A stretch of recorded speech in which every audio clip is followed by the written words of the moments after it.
के तपाईँहरूको घरमा पनि प्लास्टिकको बोटल्सहरू चाहिँ एकदम धेरै कलेक्ट भएको छ र त्यसलाई कसरी युज गर्ने भन्ने भएको छ भने आउनुहोस् तपाईँहरूलाई म दुईवटा वेज देखाउँछु है कसरी हामीले यो प्लास्टिक बोटल्सहरूलाई चाहिँ गार्डनिङकोमा युज गर्न सक्छौँ भनेर। यो फर्स्टमा चाहिँ हामीले यसरी बोटल लिने अनि यसलाई हरिजेन्टल बनाएर हेर्नु न यसरी काट्ने ट्याक्क त्यहाँ चाहिँ बिचमा पाल पार्ने अनि दुईवटा छेउमा चाहिँ हामीले सानो सानो पाल बनाउने के बिचमा चाहिँ हामीले यसरी माटो भर्नुपर्छ मजाले। तलपट्टि चाहिँ होल्स बनाउन नबिर्सिनु होला है, होल बनाएन भने ड्रेनेज हुँदैन अनि त्यसकारण त्यो त्यही मर्छ।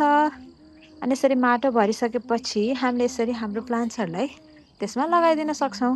यो चाहिँ हामीले ह्याङ्गिङ रूपमा बनाउने भनेर सकुलेन्ट्स चाहिँ लगाएको छौँ।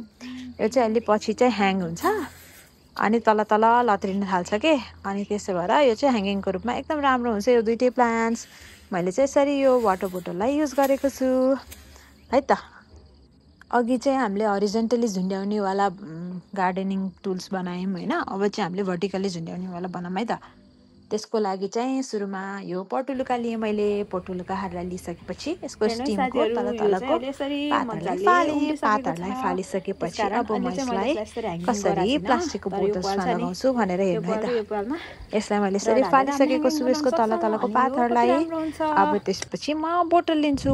मैले चाहिँ हाम्रो घर एकदम धेरै कोकरको बोटल हुने भएको भएर कोकको बोटल लिएको छु। अनि त्यसमा चाहिँ यसरी साइड साइडमा पाल बनाएँ। मजाले सबैतिर पाल बनाइसकेपछि त्यसमा माटो हाल्नुपर्छ है। माटो हालिसकेपछि एकदम इजी छ। यसरी यसरी चाहिँ यो पटुलुकालाई यसरी यसरी छिराइदिने त्यो पालमा। छिराइसकेपछि यो पटुलुका चाहिँ इजिली रोपिन्छ अनि रोपिसकेपछि 2-4 दिनमा मजाले रोपिन्छ अनि त्यसमा चाहिँ फुल पनि खिल्न थाल्छ। त्यसकारण यो चाहिँ त्यति गाह्रो छैन, एकदमै सजिलो छ। अनि त्यसपछि लटरम्म फुल पनि फुल खिल्छ। अब चाहिँ हामीले यसरी एकाउन्नवटा चाहिँ पटुलुकाको स्टिमलाई चाहिँ यसरी बोटलमा लगायौँ। अब पानी दिनुपर्छ है साथीहरू। यसलाई पानी दिनको लागि यसरी हामीले पानीमा चाहिँ छिरायौँ। पानीमा यसरी हरिजेन्टली छिराइसकेपछि त्यसको सबैतिर पानी जान्छ अनि त्यसपछि हामीले माथिपट्टिबाट यो बोटलको ढकनी लगाएर बोटलको ढक्कनमा चाहिँ हामीले सानो पाल बनाउनुपर्छ। अनि त्यसपछि ह्याङ्गिङ गर्नको लागि यसरी रोप चाहिँ तपाईँले युज गर्न सक्नुहुन्छ। रोप युज गरेर यसलाई चाहिँ भित्रपट्टिबाट बाँधिदियो भने हामीले यसलाई मजाले माथि झुन्ड्याउन सक्छौँ। हेर्नुहोस् त कसरी हामीले रिसाइकल गर्न सक्छौँ यो प्लास्टिक बोटल्सहरूलाई। एकदम धेरै भएको बोटल्सहरूलाई पनि हामीले मजाले राम्रो गरी हाम्रो घरमा डेकोरेसन गर्न सक्छौँ। र साथीहरू पट छैन तर गार्डनिङ गर्न मन लाग्छ भने पनि आत्तिनु हुँदैन, आत्तिनु पर्दैन।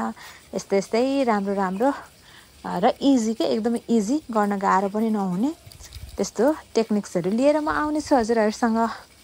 मन पर्यो भने हेर्नुहोस् है। अब यसमा चाहिँ कसरी फुल खिल्न थालेको छ भनेर पनि म देखाउँछु। यो त बल्ल सुरुवात हो साथीहरू, अझ कति फुल छ होला। यस्तै यस्तै रमाइलो रमाइलो तर एकदम इजी चाहिँ स्टेप्सहरू लिएर आउनेछु म है, हजुरहरूलाई आइडिया लिएर आउनेछु। मेरो भिडियो चाहिँ लास्टसम्म हेरिदिनु भएकोमा थ्याङ्क यू र लाइक, सेयर र सब्सक्राइब पनि गर्न नभुल्नु होला। Thank you.